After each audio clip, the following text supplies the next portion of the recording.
पद्मनाभप्रियां देवीं पद्माक्षीं पद्मवासिनीं पद्मवक्त्रां पद्महस्तां वन्दे पद्मामहर्निशम् पूर्णेन्दुवदनां दिव्यरत्नाभरणभूषितां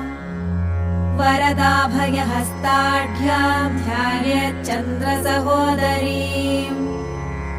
इच्छारूपां भगवतः सच्चिदानन्दरूपिणीम् सर्वज्ञां सर्वजननीं विष्णुवक्षस्थलालयाम् दयालुमनिशं ध्यायेत् सुखसिद्धिस्वरूपिणीम्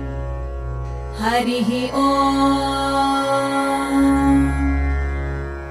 नित्यागतानन्त नित्यानन्दिनी जनरञ्जनी